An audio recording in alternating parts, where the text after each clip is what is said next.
Today we're going to be talking the Survivor Series. And when I say we, well, there are usually three of us, and that is no different this week. But first, I want to introduce the co-host with, well, I don't even have a riddle rhyme or anything to add this week. David Hero. Welcome, David Octavius, the Tiberius, the alleged backyard, knockout, straight edge, hardcore, Hall of Famer hero. How the heck are you here on a Saturday night? It's Undertaker weekend. It's fantastic. We've been wearing the purple and black, in support of the Taker. It's Survivor Series. Do you know how much good stuff has happened to us on Survivor Series weekends? A lot has. St. Louis, Atlanta. I mean, there has just been nonstop shenanigans whenever we've been, wherever Survivor Series has been. It has been, and it's very important that we welcome everybody who's joining us live across our social media channels and let you know that we are looking at your comments as you share them with us live, whether it be on YouTube, whether it be on Periscope via Twitter or on Facebook Live. We are all over the place, including on Twitch, David Hero, where a lot happens on Twitch. A lot happens on Twitch. You can see Zelina Vega, Thea Trinidad on Twitch right now. That is very true. But you know who you could also see right here on the show? I said there were three of us. A lot of people asking, where is Shane? Well, we are asking the same question. Shane will be joining us shortly. He's a little delayed here this evening for this broadcast. But David Hero, I do want to share with you the latest before we start talking about and doing Be the Booker for Survivor Series. I do want to update the world as to the latest results in the election of the PWR Fantasy Draft winner by their own performance in said draft. And the only way we can do that is go to the draft leader, not leader because that is not accurate, but the draft coordinator, if you will, your dear close personal friend. Yeah, the guy that he counts like he lives in Pennsylvania. Points. I don't get it. He's adding up the points as slow as they do in Pennsylvania. You probably should have used Georgia. It was a slimmer margin. No, because I should be winning by that many as in Pennsylvania. There we go. Yeah. Okay. So it's the fantasy draft. We have our teams. We have our peeps on our. I can't wait to see this spin. I am in the lead as I have been since the beginning of this draft. And I'm sorry, Dave. What was your question? Roll it. Hello again, I'm the man they call Meathead, and this is a PWR Draft Update. Now, coming up this weekend is the 34th Annual Survivor Series pay-per-view. We have got lots of draft picks going to be competing on the big show this weekend. Also, quick note, the traditional Survivor Series matches will be specialty matches. Therefore, you'll get specialty points, and any of the competitors that survive the match will be getting winner's points as well. No losing points going on to the people that are pinned, eliminated, whatever happens in the match. So this weekend, lots of big matches, lots of big matchups. Let's look at the totals. Brought to you by the accounting firm of Dewey, Cheatham and Howe. I still lead at 1,940 points. David Hero is in second place with 1,780 points. Damian Nelson in the middle at 1,680, just like he votes. Drew Baydala in fourth place at 1,405, and Linda Kay closing in, still in last, but at 1,310 points. Don't forget to check out PWR today, Monday through Friday, with myself and the rest of the PWR family. Plus, folks, if you could, head on over to Twitter, PWR360. Maybe help us out with Movember.com. This mustache isn't to make me pretty, folks. For the PWR Draft, I'm the man they call Meathead. Hey, thanks for stopping by. He really is dead from the neck up, isn't he? He really is. That is what he says. But you know what's not dead from the neck up is my dominance in the draft. 1,680 points. Dave, I do want to say it is fascinating how close actually all of you are following me in this draft. I mean, the next person behind me by less than 200 points, and then Linda Kay less than 100 points behind Andrew. This is amazing. It's a tight race. It's a bunch of nonsense. I'm getting screwed. Hey, Shane Helms. Oh, hey, it is. Always on time. Relax there, Ashante. I don't know about that. I was wondering. A wizard is never late. You know what? You're looking great here on a Saturday evening, Shane. Thank you for joining us. We're just about ready to begin talking about the Survivor Series. We had to give an update on the draft, the PWR Fantasy Draft, of which I am in first place. And I'm sorry I missed that. I know you are. The Survivor Series, it is the 34th annual, as Meat had just mentioned. It has historically been one of the turning point events in WWE history over the years. In fact, Dave, you were talking about some of the Survivor Series we've been to. Shane, before we start, so many historical things have happened at the Survivor Series, even before 1997 and the famous Montreal Screwjob, and more importantly, the rehash of that screw job in 1998 at Deadly Game in St. Louis, which I was also at. One of the better Survivor Series of all time, in my opinion. What was that about? I don't remember. That was the tournament when Vince was in the wheelchair, Rock was the corporate champion, Mick was the corporate representative. Okay. Hell, everybody and their mother was, and just so many twists and turns at Deadly Game. Just a great story told over a single event with a shocking twist finish that no one could have ever seen coming. But you look at the debut of the Shield, you look at Goldberg beating Brock Lesnar, right? So much really happens at Survivor Series. It seems to be the event that truly does set the stage for the Royal Rumble and WrestleMania going forward. Shane, what insight can you give us in your time with WWE as to the importance of this event in the overall list of annual events for the company? I mean, it's definitely one of the big four and is considered as such, so it generally has a little bit bigger build to it than, an Elimination Chamber pay-per-view or something like that. And I think, too, a lot of the talents look forward to it because of the history behind Survivor Series. It's one of those ones you want to be on. Like I say, if you miss Elimination Chamber, who cares? But you want to be in the Survivor Series. You want to be in the Rumble. You definitely want to be in WrestleMania, SummerSlam. You always want to be in one of the big four. And it's interesting, and some fans may not know that terminology you use big four, because before monthly pay-per-views, before the In Your Houses started in 1993 or 4 or 5, I think it was 5, it was only these 4 pay-per-views. Actually, King of the Ring was in there too. But it was the Royal Rumble, WrestleMania, SummerSlam, Survivor Series. And that was much like AEW's structure now. You look forward to those big events each year because they were the turning points, if you will, in wrestling pay-per-view history. What would be your best or favorite, putting you on the spot here, Shane, your best or favorite Survivor Series moment in any point of your life, as a fan, as a performer, or as a backstage worker? Well, as a fan, I can't hardly fucking remember half the ones. As a performer, I forget the year. It was either 2005 or 2006 in Philadelphia. I was a member of Team.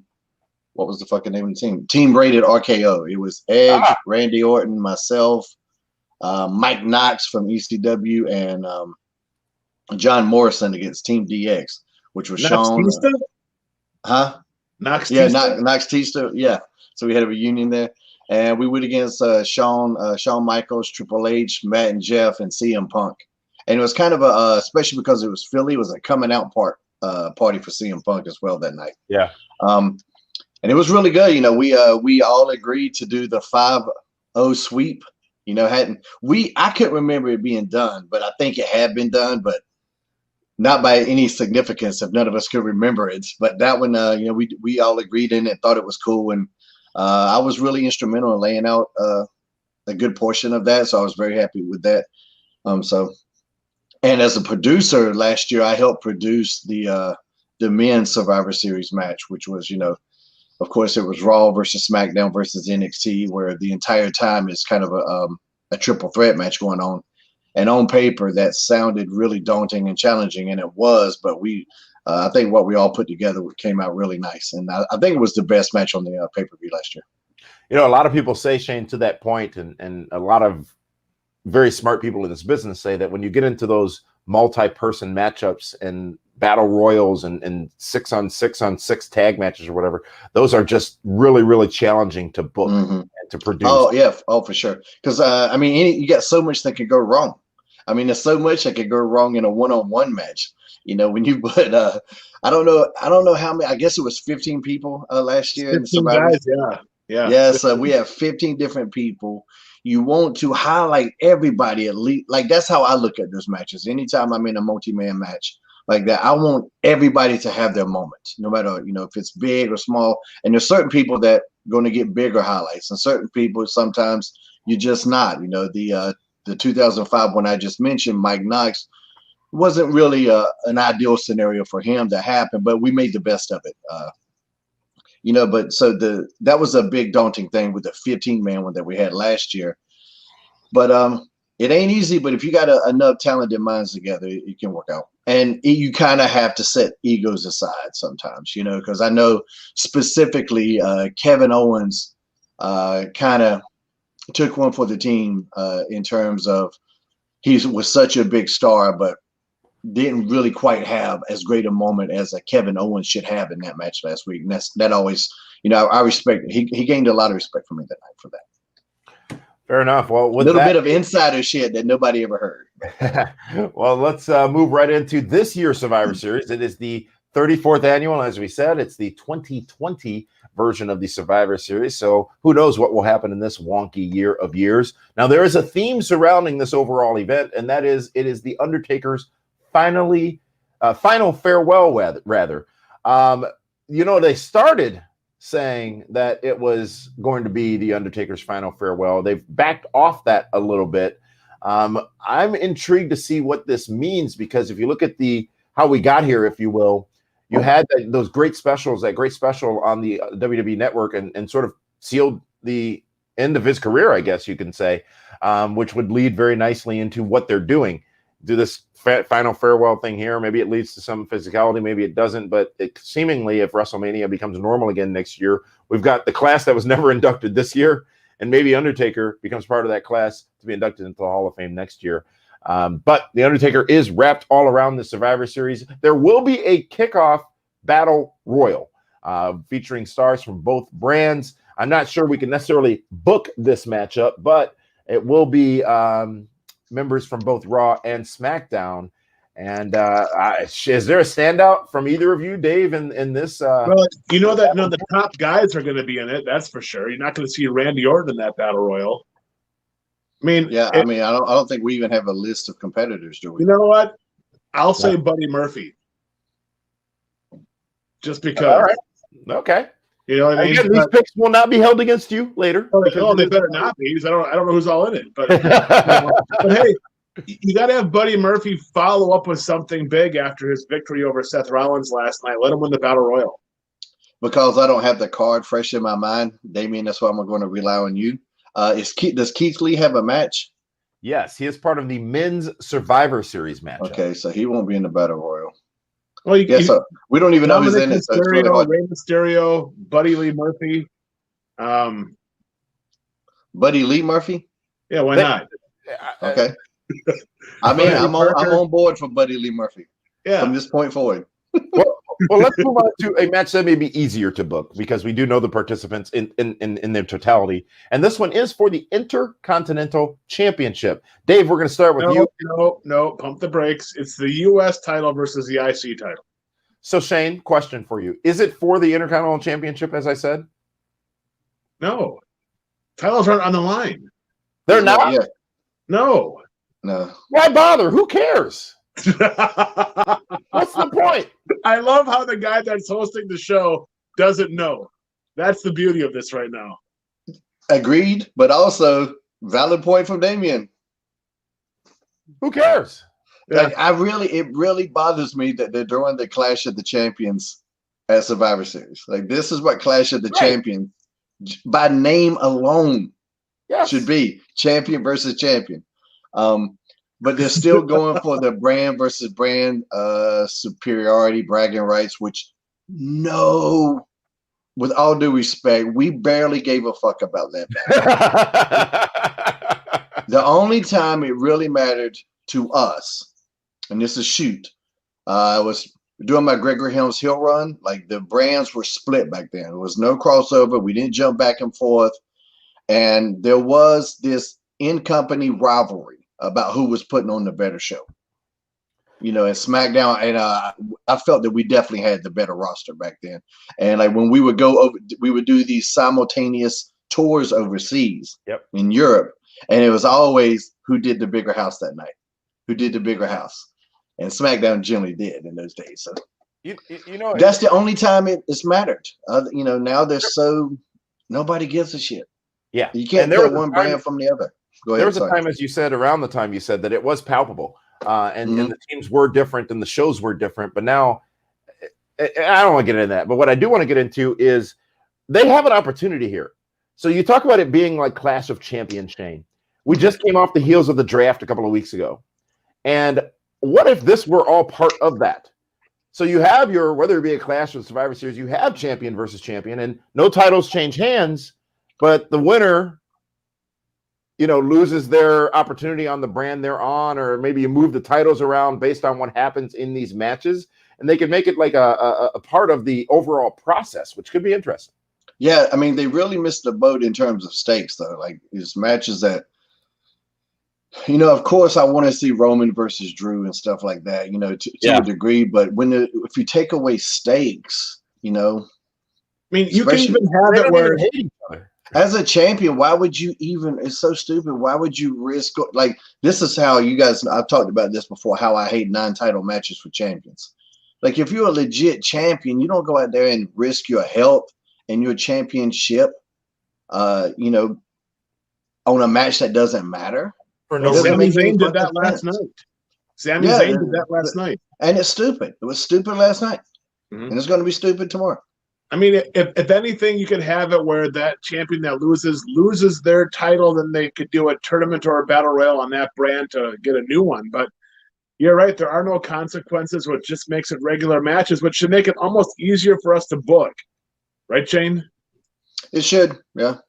Well, let's get to it and let's book it. And the match that I was framing, David Hero, if you let me finish before correcting me, is the Intercontinental Championship will not be on the line as Sami Zayn doesn't defend against the United States Championship, which is also not on the line. That title held by Bobby Lashley, who also will not be defending it. So this is just a matchup between Sami Zayn and Bobby Lashley. Sami Zayn's endorsed, of course, I think Sami Zayn will win, but you got the Hurt Business in the shadows. Dave, you were first before we finally got to this matchup. How would you book it? I would have it a quick squash. I would have Bobby Lashley just run over and run through Sami Zayn. I mean, I don't want to see a competitive match with those two because I won't believe it. Yeah. Sami Zayn is the cowardly heel. Let Bobby Lashley just go and beat his ass and be done. It's not going to hurt Sami Zayn to get crushed because he's already complaining he doesn't want to have to fight Bobby Lashley. Right. All right. Shane, how would you book it and why? Very, very similar. I don't disagree with that at all. Sami Zayn is that chicken shit heel, as they say. Bobby's Bobby. Bobby's the monster, and he's got the Hurt Business if needed, which he shouldn't need, but if he does, they're there. They kind of seem to be a little bit more in a tweener role lately with their, battles with Retribution, whereas Sammy's that legit heel. So I'm going with Bobby on this. And two, like, they could, from a show storyline, if Sammy does something chicken shit where he kind of exploits what we just said. Like, this match don't even matter. I'm getting out of here. I'm leaving. Yeah. And he could do that. He could do that. And then you got, either whether it's Adam Pearce or somebody come out saying, no, these matches matter. Here's why. Set the tone for the rest of the show. Nobody's allowed to get out. Something, for whatever reason, and make the rest of the matches mean a little bit more other than bragging rights. Yeah. Shane, you're a betting man. What's the over-under on Adam Pearce appearances on Survivor Series? 4. Let's go with 4 at least. Okay. Yeah. I agree. Yeah. But you know what? He's nailing it. Adam's a good talker, so he's this role that he's been forced to be in. I think he's doing a good job with it. He might be one of the best GMs they've ever had. Yeah, it's weird because there's a big majority that isn't familiar with Adam Pearce. Mm-hmm. So there's a bit of a mystique to it. Like, who the fuck was Jack Tunney? You know what I mean? Yeah. A lot of the, if you got Kurt Angle and stuff like that, not that Kurt was bad or anything like that, but there's a little bit of history to it. With Adam, there's a little bit of intrigue. How did he get this job? Right. There's got to be something there. And I think that adds to it. And I've seen some of the detractions, who the fuck is Adam Pearce? Well, I mean, people of us in the business know him, but because I don't know everything about him, for me, like I say, that's a little bit more intriguing than somebody I know everything about. Adam Pearce is a former GLCW heavyweight champion, just in case y'all didn't know. And I didn't. Yeah, see? Next matchup is another, well, it's a match. It's going to be tag team action as the New Day goes up against the Street Profits. We saw a little bit of tease of this action last night on SmackDown. Shane, how would you book it and why? I mean, I feel like the Street Profits could use this win a little bit more as an endorsement, maybe. But also, and this is spitballing off the top of my head, this might be an opportunity for the Street Profits to turn heel. Huh. Get a little street. Bring out the street in the Street Profits. And the referee there's a word here I was looking for that might be easier for you guys to say. Separate themselves, because there's a lot of comparisons with their character and New Day. So maybe if they turn heel and get a little nasty here, this might be a chance to see a different side of them, a different element to them. Interesting. Fair. I can definitely see the Street Profits becoming way more aggressive in the match, but I just don't think that they're ready to beat the New Day yet. I think it's going to be the student coming up short against the teacher in that match. But, I mean, Street Profits have been doing everything right, but it's still New Day is New Day. And I think New Day needs it. Not that they need it more, but on the Raw brand, they need that more. And, I'm going to go with the New Day. But why do you feel they need it more? Just they haven't done as much on Raw? Just because I think that there's enough tag teams on SmackDown, for Street Profits to go off and do programs with. There isn't a whole lot for New Day to do on Raw. So they have to create some strong heels.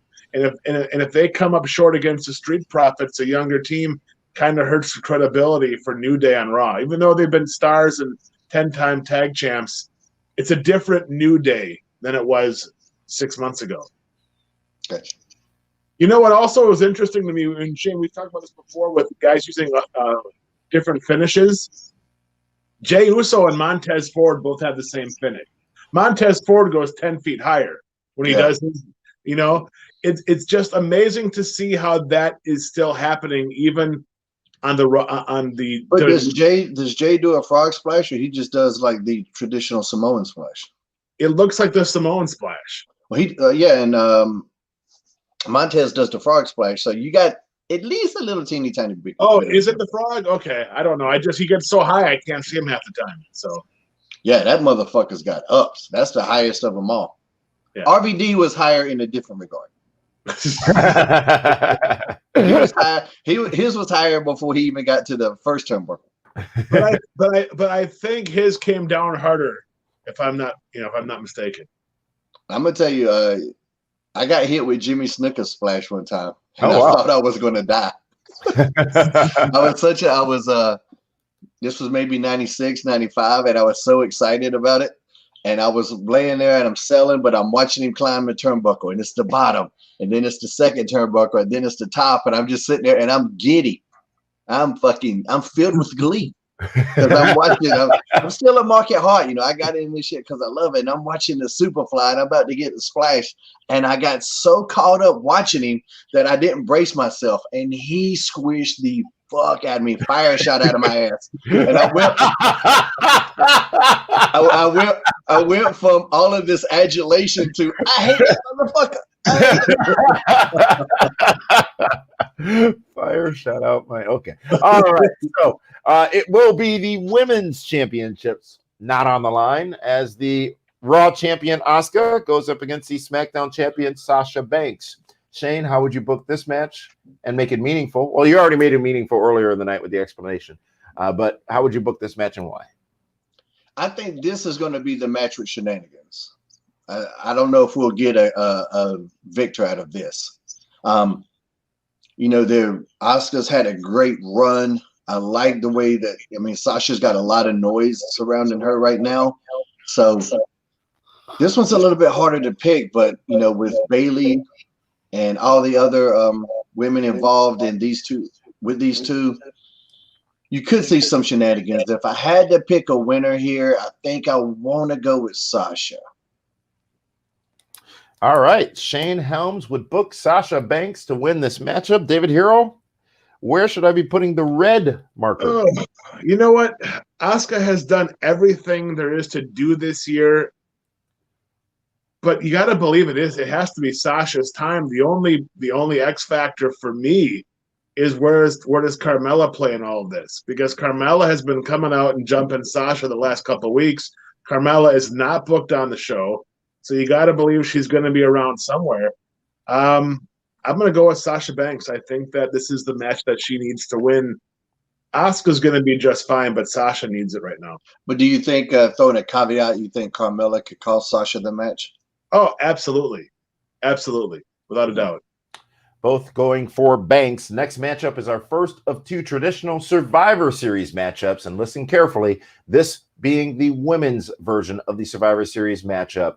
It's 5-on-5 as the team representing Raw will be comprised of Nia Jax, Shayna Baszler, Lacey Evans, Peyton Royce, and Lana. And Shane, we're going to go to you first with this matchup. Dave, actually, we'll go to you first with this matchup. Sorry about that.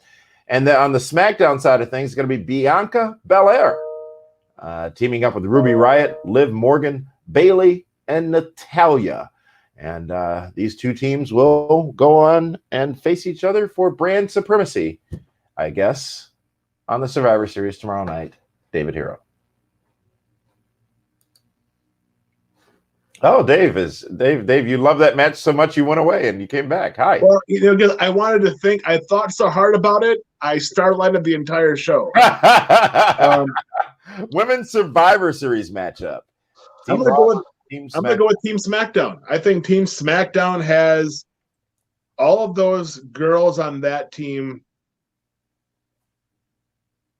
I want to say need it, but they're right there. Bianca Belair has been a stud.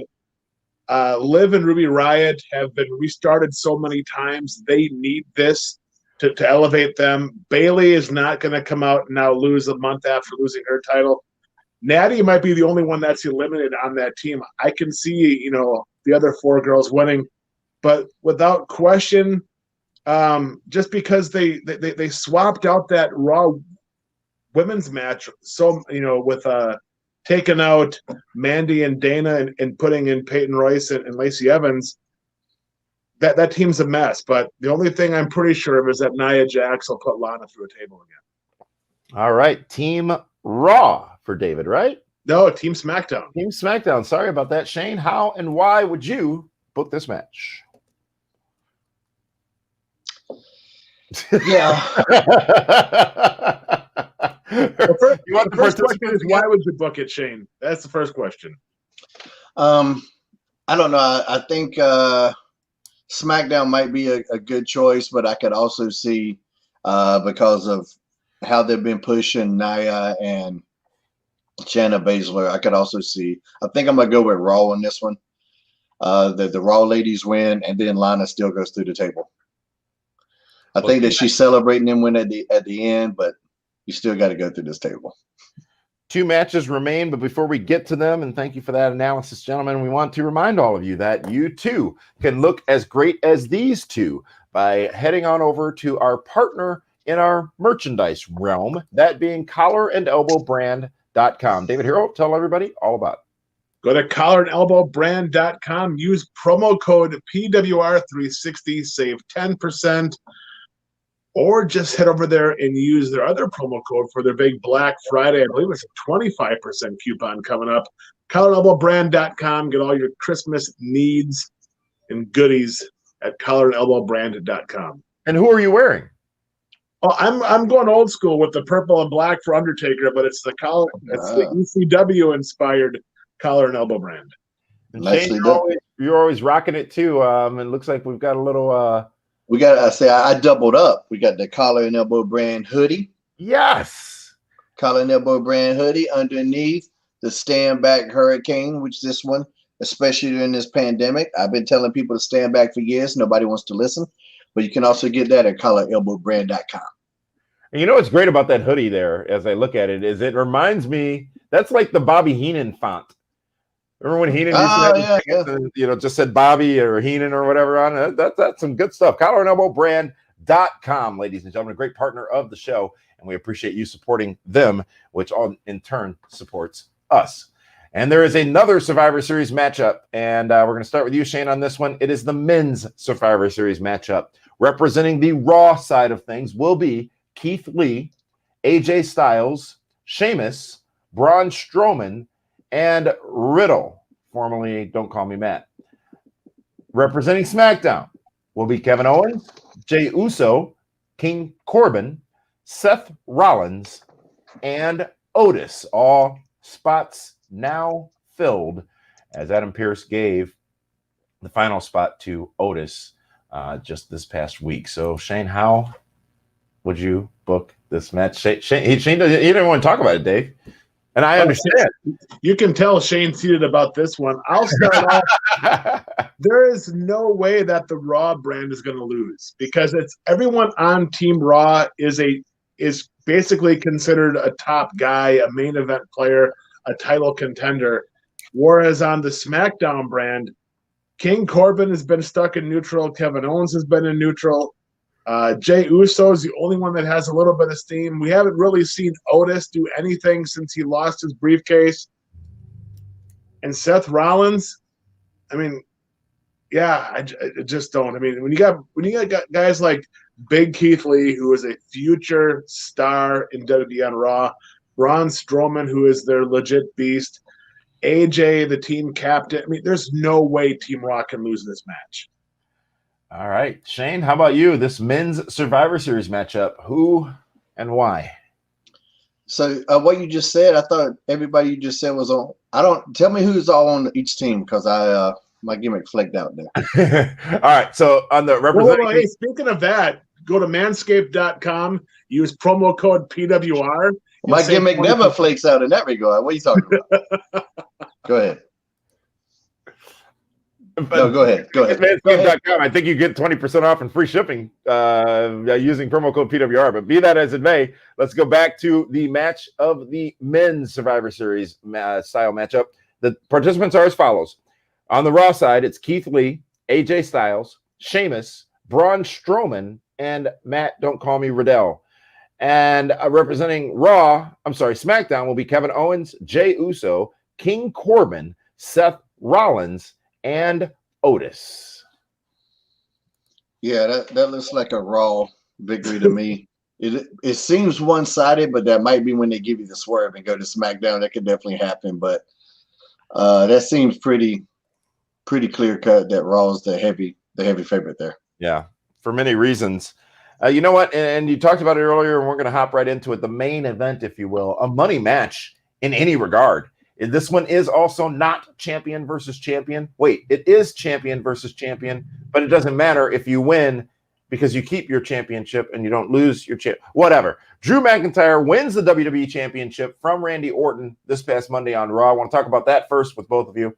And he will he will go against Roman Reigns at the Survivor Series tomorrow night. So first, Shane, I want to get your thoughts on Drew McIntyre defeating Randy Orton on Monday night and becoming champion again in the WWE.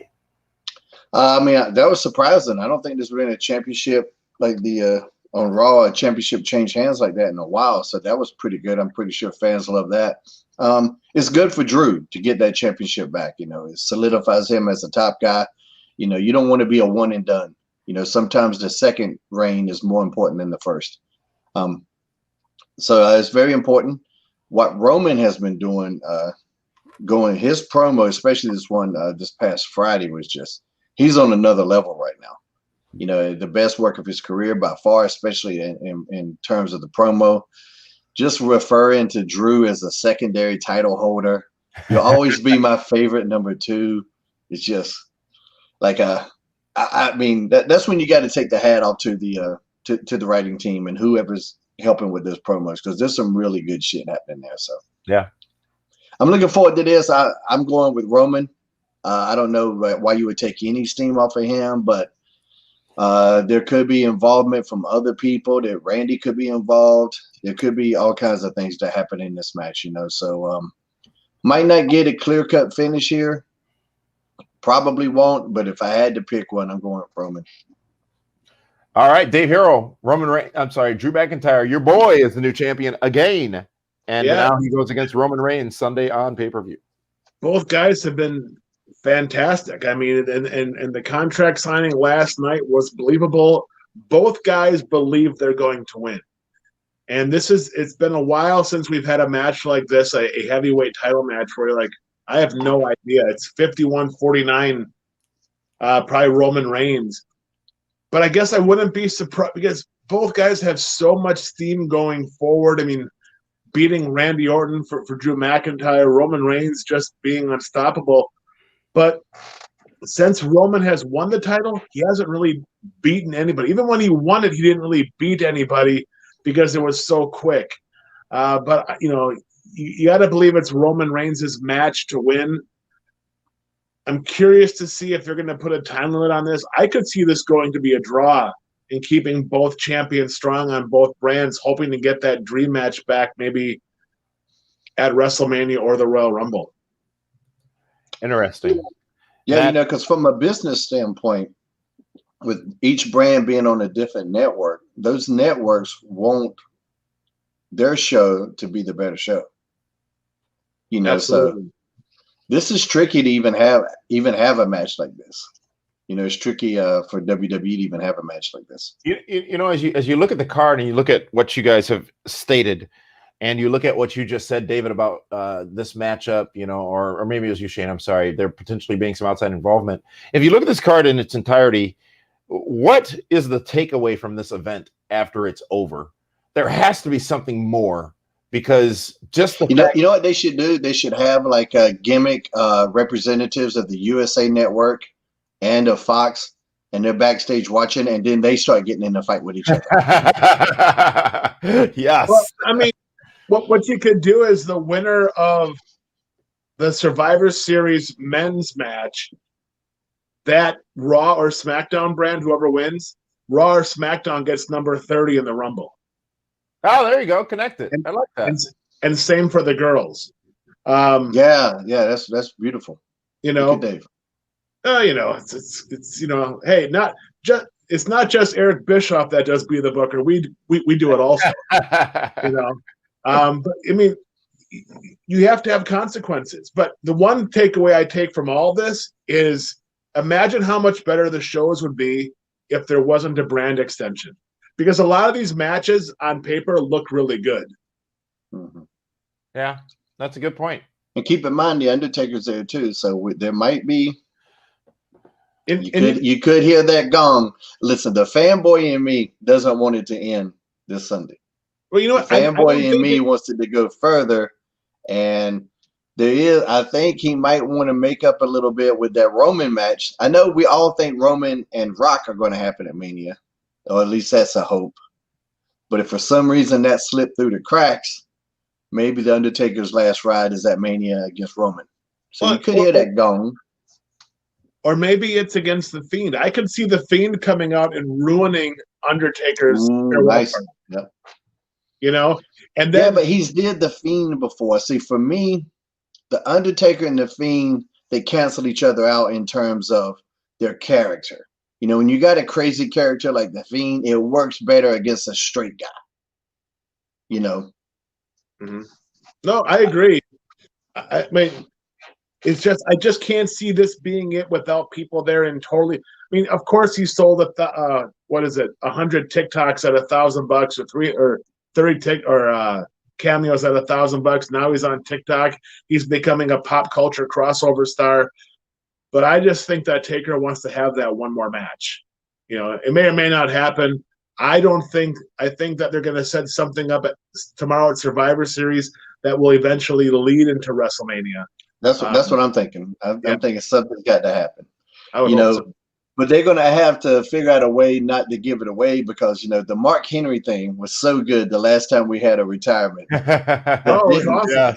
Yeah, that was so good. So it's going to have to be something a little different from that. But, I don't think any of us want to see him go away. The Survivor Series is tomorrow night on pay-per-view. This has been a preview / fantasy booking, if you will, of the show. And we want to thank you all for joining us here on this special edition. Reminder, we are live every single Thursday night 7 o'clock p.m. Eastern Standard Time on Fight TV, FITE, Fight, and across our social media channels as well. So thank you, boys, for joining me here on a Saturday night. Quarantine life is a good life sometimes, right? Because we can just, pop out a special show. And Dave, enjoy your manscaping before your Saturday night activities. Of course. Shane, I know you're going to bed early tonight, so Yeah, but I manscape early during the day. That way I'm nice and smooth. Hold on, Shane. Also, did you win Thursday night? You were so distracted watching Bellator. Was it profitable? Oh yeah. Bellator, I'm killing it. The NFL's fucking me up. Like MMA, I'm murdering it. And then I'll go bet like last week on the Ravens, and they just shit the bed. And some other team that was supposed to be they're a lock, and they shit the bed. So I need to stay away from NFL. As long as I stick to MMA, I'm good. There you go. Well, thank you guys for joining us. Thank all of you for watching. Enjoy the Survivor Series. Want to know what you thought of the show? Feel free to engage with us on social media. Until Thursday night when we are live again for that one. And Shane Hurricane Helms is Damian Nelson saying thank you so much for joining us in the special edition of Primetime.